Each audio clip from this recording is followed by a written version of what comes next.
ఒక వ్యక్తి ఏ విధంగా చేస్తాడో వివేకానంద రెడ్డి మర్డర్ ఒక ఎగ్జాంపుల్. ఎన్ని ట్విస్టులు తిరిగాయో రెండో ఎగ్జాంపుల్.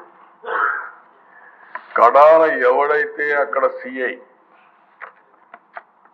సీన్ లో ఉన్నాడో మర్డర్ జరిగిన తర్వాత ఫస్ట్ వెళ్ళాడు. ఈ క్లీన్ చేసే ఆపరేషన్స్ అన్ని చూసిన తర్వాత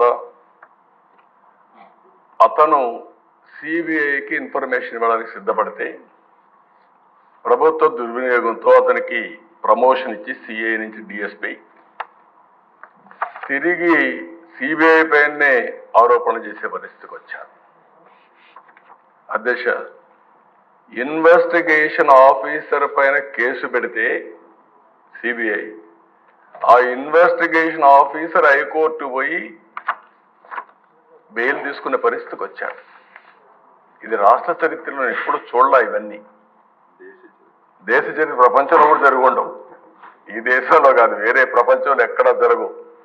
నేరస్తుడు ఎంత పవర్ఫుల్ అంటే అధ్యక్ష, నేను అదే ఎప్పుడు చెప్పేవాడిని, నేరస్తుడే ముఖ్యమంత్రి అయితే పోలీసులు కూడా నేరస్తులకు ఇంక వంతన పడే పరిస్థితికి వస్తే ఏం జరగాలో జరిగాయి.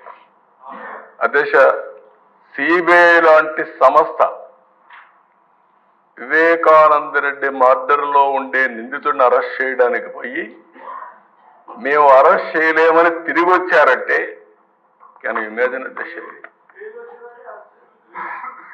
తర్వాత కూడా అరెస్ట్ చేయలేదు, ఇప్పటికి కూడా కాదు, బెయిల్ వచ్చే వరకు అరెస్ట్ చేయలేదు.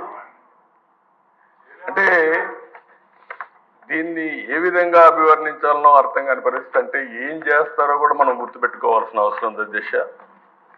అది అయిన తర్వాత కోడికత్తి డ్రామా చూసాం, గులకరాయి డ్రామా చూసాం. కోడికత్తి డ్రామా పనిచేసింది కానీ గులకరాయి డ్రామా పనిచేయలేదు. అప్పటికి అర్థమైపోయింది ప్రజలకి. అందుకే మొత్తం వన్ సైడ్ గా ఓట్లేసే పరిస్థితికి వచ్చారు.